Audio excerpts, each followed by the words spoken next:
Hi guys,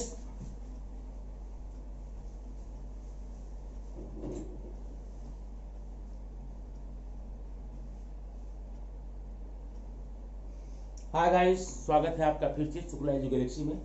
आज हम लोग टॉपिक बदलेंगे, साइंस के बारे में कुछ पढ़ेंगे, क्योंकि विज्ञान के बिना ये जीवन अधूरा है। और ये विज्ञान खास करके तो है क्लास 10th के लिए, लेकिन यह हर किसी के लिए जरूरी होगा। ये देखने के बाद में यह हम पढ़ रहे हैं जीवन प्रक्रिया।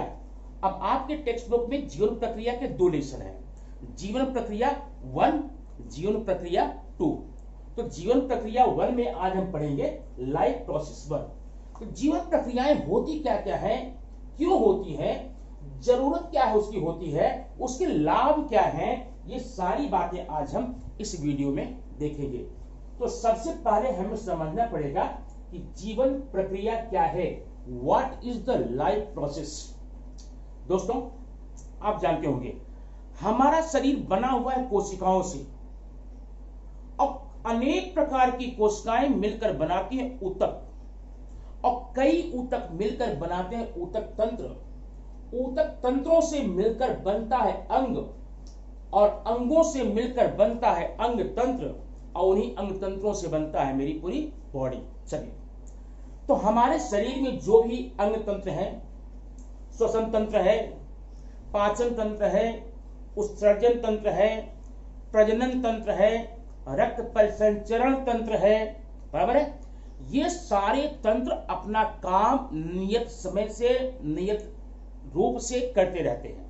और साथ ही साथ हमारे कुछ बाहरी अंग भी, कुछ आंतरिक तंत्र हैं और कुछ बाहरी अंग, ये सारे अंग अपना काम स्वतंत्र रूप से करते हैं, लेकिन इनमें एक प्रकार का समन्वय होता है, कोऑर्डिनेशन होता है। ठीक है। अब पाचन ले लीजिए। पाचन में आप अगर जाएंगे तो सबसे पहले होता है भोजन का अंतर्ग्रहण, ठीक है, फिर उसका पाचन, फिर अवशोषण, फिर प्रचूषण, फिर उत्सर्जन। तो अगर इनमें से एक अंग को रोक दिया जाए, एक काम को रोक दिया जाए, अगर हम भोजन का अंतर्ग्रहण ही न करें, आगे की सारी प्रक्रियाएं अपने आप बंद हो जाएंगी। अगर भोजन अंतर्ग्रहण कर भी लिए, पाचन की प्रक्रिया रोक दी जाए, तो फिर आगे जाकर के भोजन का अंतर्ग्रहण और उसका पाचन, प्रचूषण, अवशोषण, उत्सर्जन, ये अपने आप रुक जाएगा। तो सारी क्रियाएं जो हमारे अंदर होती हैं या किसी भी सजीव में होती हैं, उनके बीच भले ही वो अलग अलग हों, भले ही वो स्वतंत्र रूप से काम करें, लेकिन उनके बीच में एक समन्वय होता है, एक तालमेल होता है, जिसे हम समन्वय कहते हैं या कोऑर्डिनेशन कहते हैं। तो आपने देखा तंत्र कौन कौन से हो गए। अब हम आएंगे जीवन प्रक्रिया पर। जीवन प्रक्रिया क्या होती है? अपने जीवन के अस्तित्व को या अपने अस्तित्व को बनाए रखने के लिए जितनी भी क्रियाएं सजीवों द्वारा की जाती हैं, उनको हम जीवन प्रक्रिया का नाम देते हैं। अब अगर मैं पूछूं, भाई आप जिंदा रहने के लिए या अपने अस्तित्व को बनाए रखने के लिए कौन कौन सी प्रक्रिया करते हैं, उसमें आपका श्वसन है, पाचन है, उत्सर्जन है, रक्त परिसंचरण है, प्रजनन है, ये सारी प्रक्रियाएं हम किसमें डालेंगे? जीवन प्रक्रिया में। तो जीवन प्रक्रिया की परिभाषा यूं बोलना, जीवन के अस्तित्व को बनाए रखने के लिए की जाने वाली सारी प्रक्रियाओं को जीवन प्रक्रिया नाम देते हैं। ठीक है। हमारे अंदर ढेर सारी जीवन प्रक्रियाएं होती हैं, लेकिन आज हम यहां पर इस विषय वस्तु में सिर्फ 2 प्रक्रियाओं पर प्रकाश डालेंगे। पहला है पोषण, भोजन लेना, और दूसरा है प्रजनन। तो जीवन प्रक्रिया 2 में हम लोग प्रजनन पढ़ेंगे और जीवन प्रक्रिया 1 में हम पोषण पढ़ेंगे। ठीक है। अब जीवन प्रक्रियाएं जो भी होती हैं, इनको करने के लिए हमें चाहिए होती है ऊर्जा। क्या चाहिए? ऊर्जा। बिना ऊर्जा के हम कोई भी जीवन प्रक्रिया नहीं कर सकते।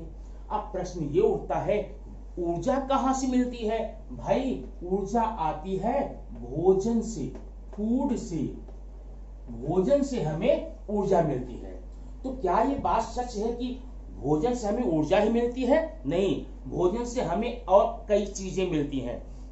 पहला तो ऊर्जा बता दिया, दूसरा भोजन से हमारे शरीर की रोग प्रतिकारक क्षमता बढ़ती है, भोजन से हमारे शरीर का निर्माण होता है। तो भोजन हमारे लिए 3 काम करता है। पहला ऊर्जादायी भोजन जो हमें ऊर्जा देगा, दूसरा है शरीर निर्माण करने वाला भोजन, कुछ भोजन ऐसे होते हैं जो हमारी कोशिकाओं की विभाजन सहायक होते हैं, हमारे शरीर के विकास में सहायक होते हैं, ठीक है, और कुछ भोजन ऐसे होते हैं जो हमें रोगों से बचाते हैं, ठीक है। अब उनकी चर्चा हम बाद करेंगे। आइए देखते हैं ऊर्जा कहां से मिलेगी? भोजन से। अब भोजन में 3 प्रकार के घटक हो गए, ऊर्जादायी, रोग प्रतिरोधक और शरीर निर्माण। तो हमें ऊर्जादायी में कौन कौन सा है? देखिए, वसा है, वसा मीन्स फैट, चर्बी, घी, तेल, और प्रथिन है, प्रथिन का मतलब क्या होता है? प्रोटीन, वसा प्रथिन, ठीक है। अब वसा क्या होती है? जितने भी तैलीय पदार्थ होते हैं, इसे कहीं कहीं स्निग्ध पदार्थ भी लिखा गया है, ठीक है। और प्रथिन क्या है? प्रथिन मतलब प्रोटीन, प्रोटीन से भी हमें ऊर्जा मिलती रहती है, ठीक है। अब इसके अलावा और कौन सी चीजें होती हैं जो हमको भोजन देती हैं? वो है इसमें मुख्य रूप से प्रथिन, प्रोटीन, वसा, और एक है कार्बोहाइड्रेट, या इसको बोलते हैं कार्बोज। देखना, तो हमें भोजन के किस घटक से ऊर्जा मिलती है? वसा से मिलती है, प्रथिन से मिलती है, कार्बोज से मिलते हैं। फैट है, प्रोटीन है, कार्बोहाइड्रेट है, ठीक है। अब सबसे ज्यादा मात्रा में हमें जो ऊर्जा मिलती है, डायरेक्ट ऊर्जा जो मिलती है, वो कार्बोज से मिलती है। जब हमारे शरीर में कार्बोज की मात्रा कम हो जाती है या किसी कारणवश हम कार्बोज वाले पदार्थ नहीं ले पाते हैं, तब जाकर के उस विषम परिस्थितियों में हमें वसा और प्रथिन से ऊर्जा मिलती है, अदरवाइज हमको कार्बोज से ही ऊर्जा मिलती है। अब कार्बोज से ऊर्जा मिलती कैसे है, इसके लिए हम आगे आपको देखते हैं। अब हमें यह जानना है कि ठीक है, कार्बोज से हमें ऊर्जा मिलती है, लेकिन कार्बोज हम कहां से लाएंगे? कार्बोज कहां मिलेगा? कार्बोहाइड्रेट कहां मिलेगा? तो आप ध्यान सुनिए, कार्बोहाइड्रेट, वसा, प्रथिन, तीनों चीजें हमको मिलती हैं वनस्पतियों से। किससे? वनस्पतियों से, पौधों से। ऐसा क्यों? क्योंकि वनस्पतियों की कोशिकाओं में हरित लवक, क्लोरोफिल पाया जाता है, और ये वनस्पतियां इसीलिए हरित लवक, कार्बन डाइऑक्साइड, सूर्य के प्रकाश की सहायता से और जमीन के अंदर से खनिज, लवण, पानी लेकर के प्रकाश संश्लेषण की क्रिया करती हैं, और उन्हीं प्रकाश संश्लेषण क्रिया से ये अपना भोजन स्वयं बनाती हैं। अब ध्यान देना, वनस्पतियां अपना भोजन स्वयं बनाती हैं, इसलिए इनको स्वयं पोषी कहते हैं।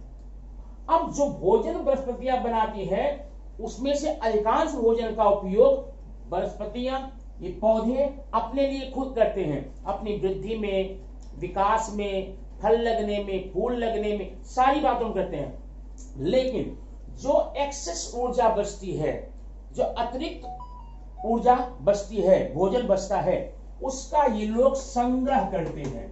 वनस्पतियां क्या करती हैं? स्टोर करती हैं। कहां करती हैं? फिक्स नहीं है। कुछ वनस्पतियां अपनी पत्ती में करती हैं, कुछ बीज में करती हैं, कुछ तने में करती हैं, कुछ जड़ में करती हैं, कुछ फूल में करती हैं, कुछ फल में करते हैं। माने अलग अलग वनस्पतियों में, अलग अलग पौधों में ये जो भोजन का संचय होता है, स्टोरिंग होती है, अलग अलग पार्ट होता है। अब प्रश्न ये उठा कि हम कैसे समझेंगे कि किसका कहां होता? वेरी सिंपल, किसी भी पौधे के जिस अंश को, जिस भाग को, जिस पार्ट को आप खाते हैं, समझ लीजिए उस पौधे ने अपनी ऊर्जा उसी में संचित कर रखी है ना। क्योंकि कुछ पौधों में आप जड़ें खाते हैं, कुछ के तने खाते हैं, कुछ की पत्ती खाते हैं, कुछ के फल खाते हैं, कुछ के बीज खाते हैं, और कुछ के फूल खाते हैं। तो जिस चीज का सेवन आप करते हैं पौधों में, पौधे अपना ऊर्जा, अपना भोजन जो एक्सेस होता है उसी में संचय करते हैं और वहीं से हमको मिलता है वसा, प्रथिन और कार्बोज। ठीक है, अब इन कार्बोज को हम किसी माध्यम से कैसे भी करके भोजन के माध्यम से कोशिकाओं तक पहुंचाते हैं। कहा? अपनी कोशिका तक। अब उसी कोशिका में होता है श्वसन। कहा? कोशिका में श्वसन होगा और उसी श्वसन में इन भोजन का, इन पदार्थों का ऑक्सीकरण होगा। ऑक्सीकरण होने से हमको उन्हीं भोजन से ऊर्जा मिलेगी जिनका उपयोग हम लोग आराम से करते हैं। अब ये कोशिका में श्वसन होता वो दो प्रकार का होता है। एक होता है ऑक्सी श्वसन, ऑक्सी श्वसन, और एक होता है अनॉक्सी श्वसन। अब इसके नाम से यह स्पष्ट है। ऑक्सी श्वसन किसे कहते हैं? ऑक्सीजन की उपस्थिति में हुए श्वसन को ऑक्सी श्वसन कहते हैं। इसके बारे में डिटेल में बताऊंगा तुमको अभी। अनॉक्सी, कुछ सूक्ष्म जीव होते हैं जो कि ऑक्सीजन के बिना ही, विदाउट ऑक्सीजन श्वसन करते हैं, उनको कहते हैं अनॉक्सी श्वसन। तो आज के वीडियो में हम लोग पढ़ेंगे ऑक्सी श्वसन के द्वारा हमें ऊर्जा कैसे प्राप्त होती है, उसको देखेंगे आगे। इस प्रकार से सबसे पहले प्राणियों में जो भोजन होता है वो पहुंचता है कहां? पच करके कहां पहुंचता है? कोशिका में जाता है। और कोशिका में जाने के बाद में उसका पाचन इस प्रकार से होता है। अब हम देखते हैं जीवन प्रक्रिया के अंतर्गत ऑक्सी श्वसन के द्वारा ऊर्जा की प्राप्ति हमें कैसे होती है, मनुष्यों में कैसे होती है, वो यहां देखेंगे। ध्यान देना, ऑक्सी श्वसन के द्वारा ऊर्जा के निर्माण की विधि कुल मिलाकर के 3 चरणों में पूरी होगी। There are 3 steps to complete the oxy respiration for getting the energy. पहला है ग्लूकोज का विखंडन, ग्लाइकोलिसिस।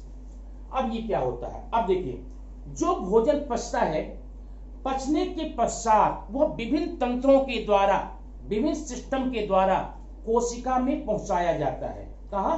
कोशिका में।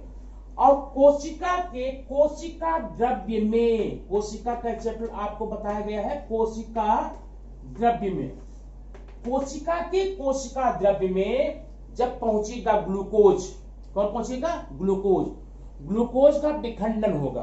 ध्यान देना, भोजन पचने के बाद में ग्लूकोज का निर्माण होगा और वह ग्लूकोज विभिन्न पद्धतियों के द्वारा सीधा पहुंचाया जाता है कहां? कोशिकाओं में। कोशिका की कोशिका द्रव्य में पहुंच करके ग्लूकोज का विखंडन होता है, विघटन होता है, ऑक्सीकरण होता है, वो टूटता है।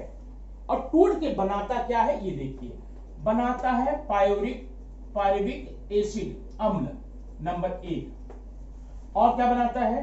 एटीपी। और क्या बनाता है? NADH2। ठीक है, और क्या बनाएगा? पानी। ध्यान देना, जब कोशिका के कोशिका द्रव्य में ग्लूकोज का विखंडन होगा, ग्लूकोज का ऑक्सीकरण होगा, तो पायरुविक अम्ल बनेगा, एटीपी बनेगा, NADH2 बनेगा और पानी बनेगा। इन सबों के 2-2 अणु बनेंगे। इन सबके 2-2 अणु बनेंगे। पायरुविक एसिड के, एटीपी एडेनोसिन ट्राइफॉस्फेट, NADH2 के और पानी के 2-2 अणु बनेंगे। ठीक है, अब फिर से पायरुविक अम्ल का, आप देख रहे हैं ये तो ऐसे ही रहेगा, ये ऐसे ही रहेगा, पानी ऐसे रहेगा, लेकिन पायरुविक अम्ल का फिर से विखंडन होगा, उससे बनेगा acetyl coenzyme. Acetyl coenzyme A. Pyruvic अम्ल का फिर से विखंडन होगा, बनेगा एसिटिल कोएंजाइम ए, और इस प्रक्रिया में पानी और CO2 के 2-2 अणु फिर बनेंगे। तो ये पूरी प्रक्रिया आपकी पूरी हो जाती है। पहला चरण ग्लूकोज का विखंडन है। मैं फिर एक लाइन बता देता हूं, फिर आगे बढ़ता हूं। क्या होता है? भोजन का पाचन होने के पश्चात ग्लूकोज ले जाया जाता है कोशिका के अंदर। कोशिका द्रव्य के अंदर ग्लूकोज का अपघटन होता है, विघटन होता है, विखंडन होता है। विखंडन होने के पश्चात पायरुविक एसिड, एटीपी, NaDH2 और पानी के दो दो अणु बनते हैं। आगे चल करके पायरिक अम्ल का फिर से रूपांतरण हो जाता है, चेंजिंग हो जाती है, किसमें? एसिटिल को एंजाइम ए के रूप में। और इस प्रक्रिया में पानी और कार्बन डाइऑक्साइड के फिर से दो दो अणु बनते हैं। इस प्रकार से आपसी शोषण द्वारा ऊर्जा प्राप्त करने में पहला जो चरण था वो आपका पूरा होता है। दूसरा चरण देखें, पहला चरण आपका कहां पूरा हुआ, ध्यान देना, कोशिका द्रव्य में। अब दूसरा चरण देखते हैं इस प्रकार। अब आप देखेंगे जब ग्लूकोज का विखंडन कोशिका द्रव्य में हो गया, आगे की प्रक्रिया कैसी होती, ध्यान देना। दूसरा चरण है ट्राई कार्बोक्सिलिक एसिड साइकिल, अम्ल चक्र, या शॉर्ट में वैज्ञानिक के नाम पे क्रेब्स चक्र भी कहा जाता है। अब आपने देखा था ग्लूकोज के विखंडन में, माने पहले चरण में कोशिका द्रव्य के अंदर बना था क्या? एसिटिल को एंजाइम, एसिटिल को एंजाइम। अब इस चक्र में वही एसिटिल को एंजाइम जाता है तंतुकणिका में, माने माइटोकॉन्ड्रिया में, तंतुकणिका में। तंतुकणिका में जाकर के फिर से उसका पूर्ण ऑक्सीकरण होता है, पूरा ऑक्सीडेशन होता है, किसका? एसिटिल को एंजाइम का। अब पूरा ऑक्सीकरण होकर के बनता क्या जानते हो? CO2 बनेगा, कार्बन डाइऑक्साइड, पानी के अणु बनेंगे, NaDH2, NaDH2 और FADH2, FADH2 और ATP। अब ध्यान ही देना कैसे याद करेंगे। आपने ग्लूकोज विखंडन में क्या क्या देखा था? वहां भी कार्बन डाइऑक्साइड, H2O, NaDH2 और ATP बना था, ठीक है। और दूसरे चक्र में एक और ये प्रथिन है, ये बन जाता FADH2, बाकी सेम है, ठीक है। ये पूरी प्रक्रिया कहां होगी? तंतुकणिका में होगी, माइटोकॉन्ड्रिया में होगी, ठीक है। अब तंतुकणिका में ये चक्र पूरा हो गया मान लीजिए। अब इस चक्र पूरा होने के लिए आता है तीसरा स्टेप, इलेक्ट्रॉन संवहन श्रृंखला अभिक्रिया, इलेक्ट्रॉनिक संवहन श्रृंखला अभिक्रिया। ये भी अभिक्रिया आपकी तंतुकणिका में ही होगी, माइटोकॉन्ड्रिया में ही होगी। लेकिन इसमें होता क्या, ध्यान देना। आपने देखा पहले चरण में भी ये सारे घटक बने थे, पानी बने थे, ATP बना था, और दूसरे में भी बन रहा है। अब ये सारे घटक मिलकर कहां जाएंगे? तीसरे चरण में। वहां पर जो आपका NaDH2 है ना, इससे जितने भी NaDH2 बने हैं, प्रत्येक अणु से 3-3 ATP बनेंगे, याद रखना। और जो आपका FADH2 है, जितना भी बना होगा उससे 2-2 ATP के अणु बन जाते हैं। 3 इससे बनेंगे, 2-2 इससे बनेंगे, और बाकी जो ATP है पूरे, वो ATP तो बने हुए हैं, ठीक है। इस प्रकार से पूरी प्रक्रिया में निर्माण किसका होता है? ATP का। और ATP को बोलते हैं क्या? ऊर्जा का चलन, ऊर्जा का चलन, क्योंकि हमें ऊर्जा यहीं से मिलती है। अब ATP होता क्या है? एडेनोसिन ट्राइफॉस्फेट, मतलब यहां पर फास्फेट के 3-3 अणु होते हैं। अब इस फास्फेट के 3 फास्फेट के अणु से एक फास्फेट निकल जाता है, और यही फास्फेट हमें हमारे जीवनचर्या में, दिनचर्या में जो भी ऊर्जा की आवश्यकता पड़ती है वो हमको इसी से मिलता है। लेकिन जब यहां से ATP से एक P निकल जाएगा, मन 3P से 2 हो गए, तब ये बन जाएगा ADP, एडेनोसिन डाइफॉस्फेट। अब इस एडेनोसिन डाइफॉस्फेट में एक फास्फेट फिर जुड़ करके ये बनाएगा ATP, और ATP से फिर ये प्रक्रिया। तो ये प्रक्रिया निरंतर चलती रहती है और हमें ऊर्जा मिलती रहती है। ऊर्जा कहां से मिल रही है? कुल मिलाकर के तंतुकणिका से, मतलब माइटोकॉन्ड्रिया से। इसलिए माइटोकॉन्ड्रिया को कोशिका का पावर हाउस कहा जाता है, इस बात को याद रखना। और ATP को ऊर्जा का चलन, ऊर्जा का चलन मतलब क्वाइन बोलते हैं। इस प्रकार से हमें ऊर्जा मिलती है। अब जरा हमें और देखना है एक आकृति के द्वारा कि आखिर ये ATP से हमें ADP का निर्माण कैसे करते हैं, फिर ADP से ATP कैसे बनता है, ऊर्जा कैसे मिलती है। इसके लिए आप अगला फिगर देखेंगे, उसमें आपको कंफर्म हो जाएगा। ये है आपके सामने आकृति, जो है आप बताएगी कि आपको ऊर्जा कैसे मिलती है। अब ध्यान देना, ये आपका है एटीपी, आपने देखा था आपकी तंत्रिका में इसका निर्माण हुआ था। ये राइबोज के अणु है, ये एडेनिन के अणु है, ये राइबोज के हैं। और इससे यहां पर है एक विशेष प्रकार के बॉन्ड के द्वारा, बंध के द्वारा फास्फेट के 3 अणु यहां जुड़े हुए हैं और बना रहे हैं एटीपी। ध्यान है। अब ये प्रक्रिया क्या होती है आगे जाकर के, यहां पर देखें एडेनिन है और राइबोज है, लेकिन यहां जो फास्फेट के 3 अणु थे, ये 2 का बंध तो आपको बना हुआ मिलेगा और एक फास्फेट यहां से मुक्त हो जाता है। यही मुक्त हुआ फास्फेट हमें ऊर्जा के रूप में ऊर्जा देता रहता है। तो ये आकृति ध्यान रखना, एग्जाम में ये आकृति बना के दे दी जाती है। ये जो नामांकन है, नॉमिनेशन है, ये नहीं रहेगा, आपको इसको करना होगा या पूछा जाता है कि आप इससे क्या समझते हैं। ठीक है। अब इस प्रकार से ऊर्जा कैसे बनती है, ऊर्जा निर्माण ऑक्सीश्वसन में कैसे होता है, ये आपने देख लिया इसमें। अब आपके लिए वीडियो छोटी हो, समझ में आए, इसलिए आप इतना रिपीट करिए और नेक्स्ट पार्ट हम आपको अगले वीडियो में जरूर देंगे। Thank you very much. फिर मिलेंगे नेक्स्ट वीडियो में।